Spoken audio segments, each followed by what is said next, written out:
குத்துபநாயகம் பெருங்கடல்.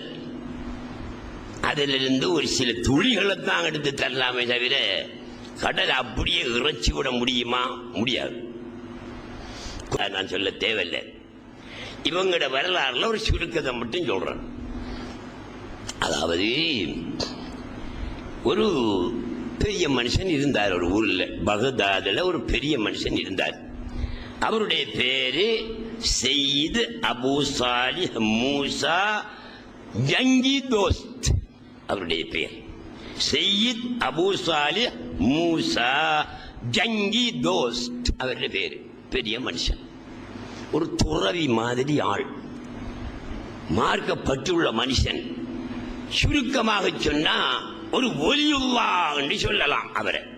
அப்படியான ஒரு மனுஷன் பகதாதுல இருந்தார். ஜங்கி தோஸ்தண்டா என்றா காடு, தோஸ்தி என்றா நண்பன், வன நண்பன், வனத்தின் நண்பன், காட்டின் நண்பன் என்று அர்த்தம்.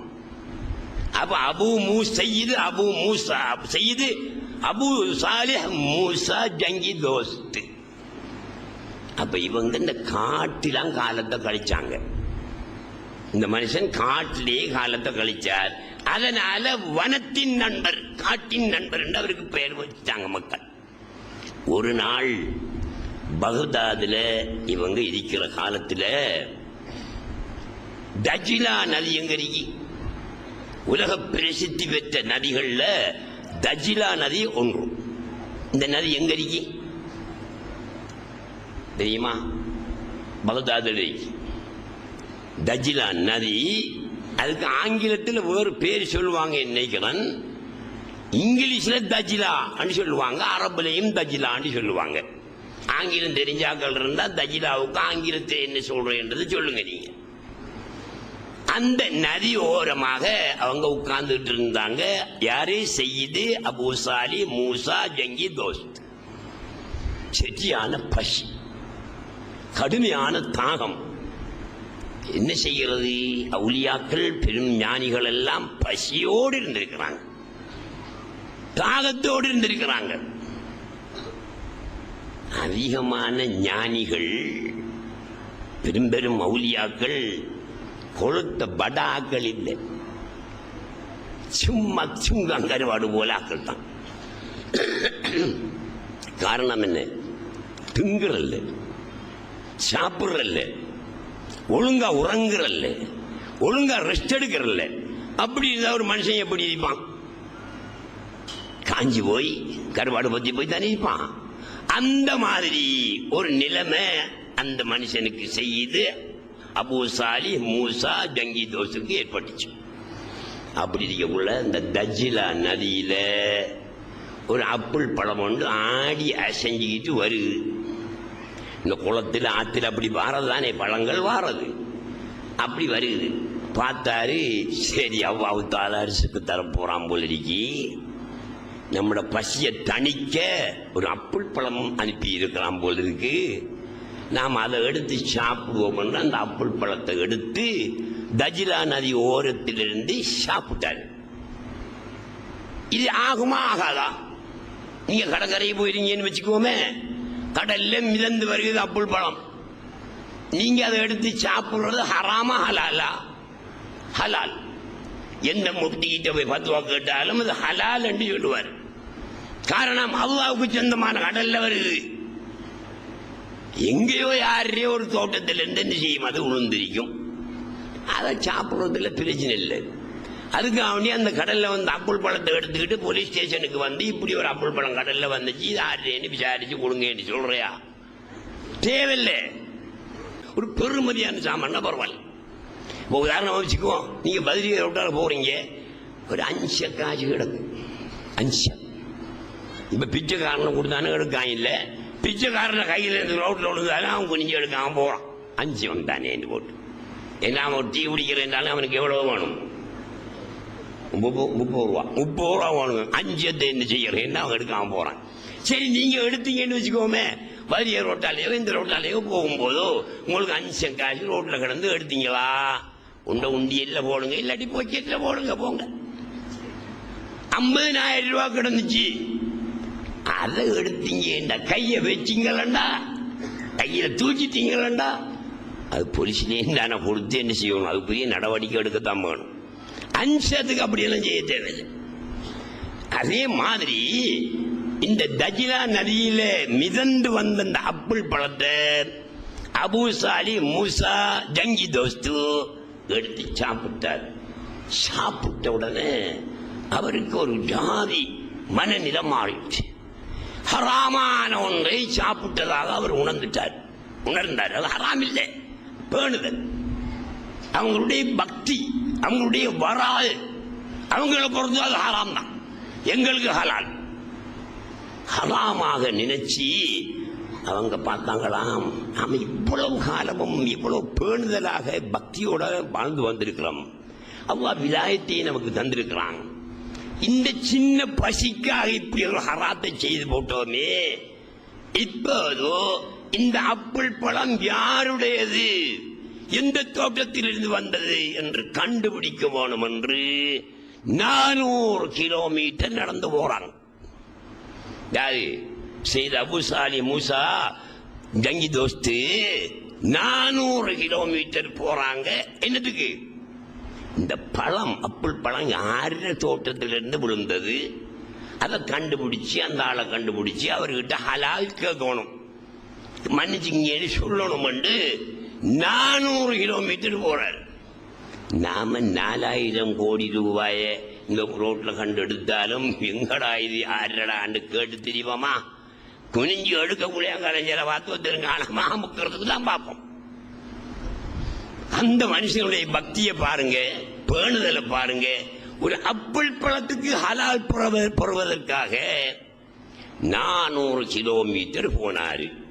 போனா ஒரு தோட்டம் இருக்கு, அப்புள் தோட்டம். அந்த தோட்டத்தினுடைய மரக்கந்துகள் அந்த தஜிலா நடி வருகிறே அந்த ஓடை, அந்த ஓடையில் சாஞ்சி நிக்கி, அதிலிருந்து விழுந்த பழம் தான் அது. முடிவு செய்தாரு. அப்ப இதுக்கு சொந்தக்காரங்க பார்க்கத்தானே வேணும் என்று சொந்தக்காரனை விசாரிச்சாரு. அந்த இடத்துல இருந்து விசாரிச்சா அங்க சொல்லப்பட்டுச்சு, அஸ்ஸய்யித் அப்துல்லாஹி ஸௌமாஇ ரலியல்லாஹு தஆலா அன்ஹு மின் நஸ்ரி சய்யிதினல் ஹுசைன். ஹுசைன் ரலியல்லாஹு தஆலா அன்ஹு அவங்களுடைய பரம்பரையில வந்த ஒரு பெரிய இறை ஞானி, நைஃப் என்ற ஊரில் உள்ள ஒரு இறை ஞானி அப்துல்லாஹ் ஸௌமாஇ அவருடைய தோட்டம் தாங்கன்னு சொல்லப்பட்டுச்சு. போறாரு அப்துல்லாஹ் ஸௌமாஇ தோட்டக்காரர்கிட்ட போறாரு ஜங்கி தோஸ்த். போய் இந்த தோட்டம் உங்களுடையதான்? ஆமா என்னுடையது. இந்த தோட்டத்தில் இருந்தா ஒரு அப்புள் பழம் விழுந்திருக்க வழி இருக்கு. நான் 400 மைல் தூரத்துக்கு வந்திருக்கிறேன், இடையிலே அப்புள் தோட்டம் கிடையாது. உங்களுடைய தோட்டத்தில் தான் இந்த அப்புள் பழம் விழுந்திருக்க வேணும். நான் அதை பகதாதில் தஜிலா நதியில ஓரமா இருந்து சாப்பிட்டேன். இந்த மனச்சாட்சி விடுவதில்லை. உரியவரை கண்டு அனுமதி பெற வேண்டும், ஹலால் பெற வேண்டும் என்று 400 கிலோமீட்டர் தூரம் நான் நடந்து வந்திருக்கிறேன், என்ன மன்னிச்சுங்க நாயகமே என்று இவ ஜங்கி தோஸ்து அப்துல்லாஹி ஸௌமாஇ நாயகத்திடத்துல கேட்டார், தோட்டக்காரனிடத்துல. அவர் சொன்னாரு, அவருக்கு விளங்கி போச்சு, ஒரு அப்புள் பழம் இது ஹலால் பெறுவதற்காக 400 கிலோமீட்டர் நடந்து வந்தவர் என்றால் இவர் பெரிய ஒலிவாகத்தான் இருக்கணும், மார்க்கப்பட்டுள்ளவராகத்தான் இருக்கணும். மார்க்கப்பட்டில்லாதவன் இவ்வளவு தூரம் நடந்து வருவானா? ஆகவே இவரை நாம வச்சுக்கணும் ஆளு என்று சொன்னாங்களாம் அவங்க. சரி, நீங்க ஹலால் கேட்டு தானே வந்திருக்கிறீங்க, ஹலால் சொல்ல மாட்டேன், ஹராம் தான் உங்களுக்கு அது. 400 கிலோமீட்டர் வந்திருக்கிறேன், என்னுடைய மனச்சாட்சி பருத்து உறுத்து என்ன மன்னிச்சுங்க நாயகமே. மன்னிக்க முடியாது, ஒரு ஷரத்து. அப்படி என்றா என்ன ஷரத்து, என்ன நிபந்தனை? என்னிடத்துல 12 வருஷங்கள் ஹித்மத் செய்யும். எனக்கு நீ 12 ஆண்டுகள் வேலை செய்யணும், வேலை புரியணும், ஹித்மத் செய்யணும். செய்வியா?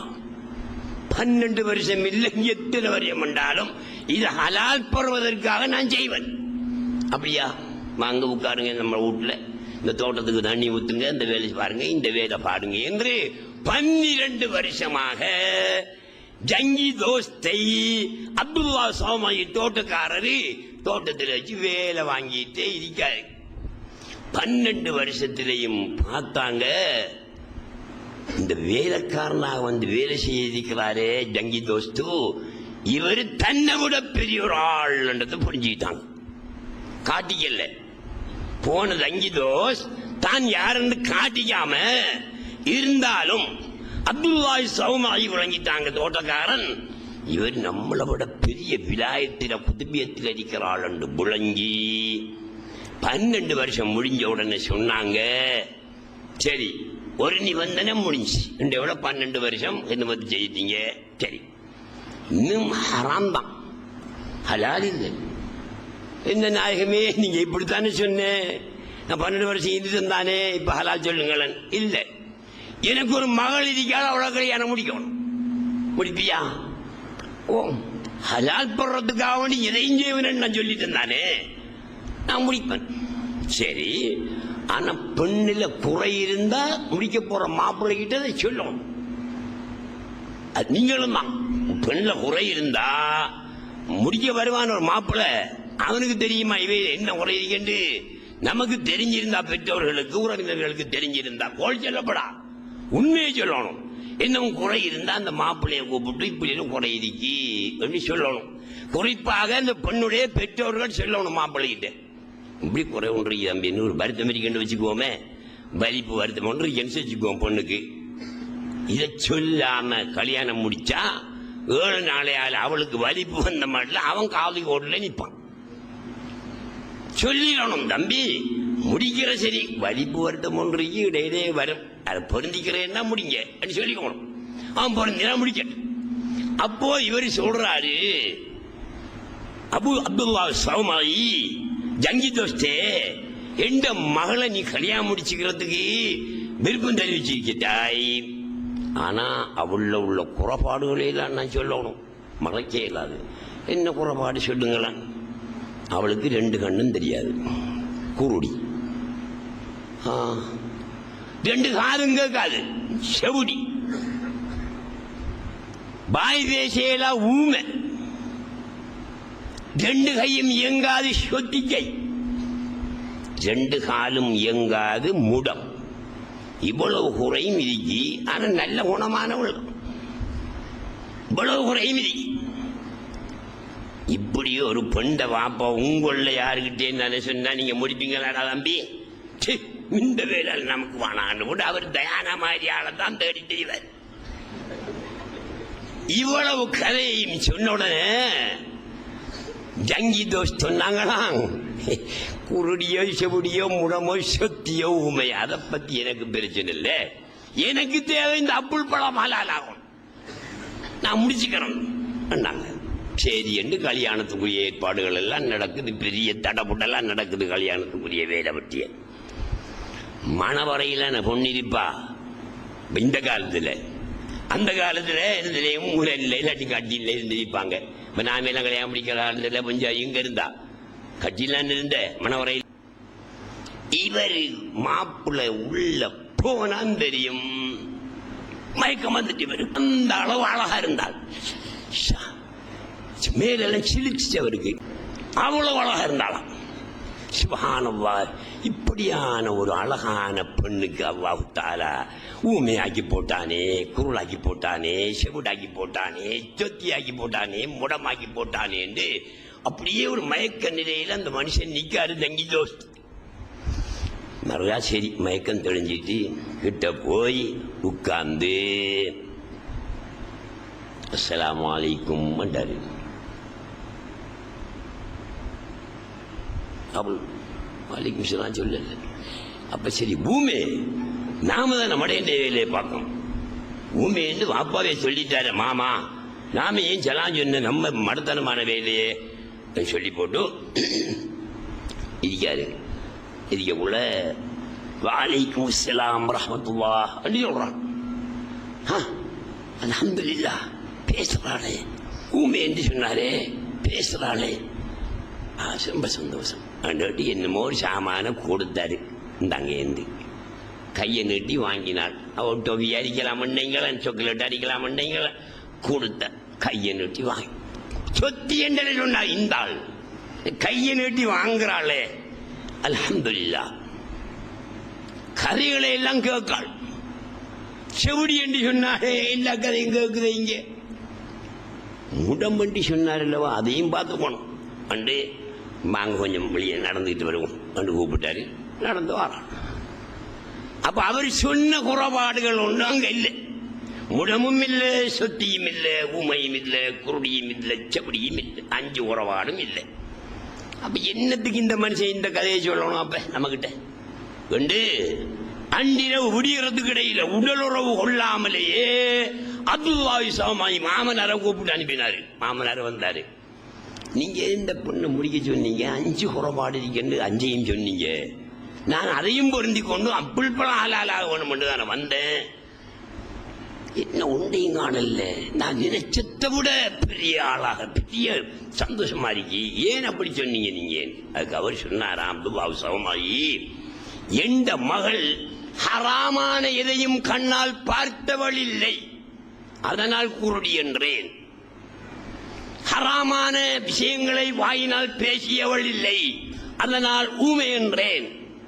ஹராமான விஷயத்தை காதால் கேட்டவள் இல்லை, அதனால் செவிடி என்றேன். ஹராமான விஷயங்களை கையால் பிடித்தவள் இல்லை, அதனால் சொத்தி என்றேன். ஹராமான விஷயங்களுக்கு காலால் நடந்து போனவள் இல்லை, அதனால் முடம் என்று சொன்னேன். அல்ஹம்துலில்லாஹ், நூறுன் அலா நூர் என்று ஏற்றுக்கொண்டு ஜங்கி தோஸ்த் அந்த பெண்ணோடு வாழ்க்கை நடத்துறாங்க. அந்த பெண்ணுடைய பெயர் உம்முல் ஹைர் ஃபாத்திமா. அந்த பெண்ணுடைய பெயர் உம்முல் ஹைர் ஃபாத்திமா. இவங்க 2 பேரும் குடும்ப வாழ்க்கை நடந்துகிட்டு இருக்கிற நேரத்தில் இவர்களுக்கு பிறந்த உள்ளதான் குதுபு நாயகம் முஹைதீன் அப்துல் காதிர் ஜீலானி. அப்ப எப்படியான ஆளாயிருப்பாங்க குதுபு நாயகம்? உம்மாட காலும் அப்படி, பாப்பாட காலும் அப்படி, அவர காலும் அப்படி. ரொம்ப சந்தோஷம். அந்த குதுபு நாயகம் அன்று தான் பிறக்கிறாங்க. ரமலான் தலப்பறை அன்று பிறக்கிறார்கள் குதுபு நாயகம் ரலியல்லாஹு தஆலா அன்ஹு அவர்கள். குதுபு நாயகம் குதுபுல் அக்தாப், ஒலிமார்களுக்கெல்லாம் அரசர் என்று சொல்லப்படுகின்ற ஒரு மகான்.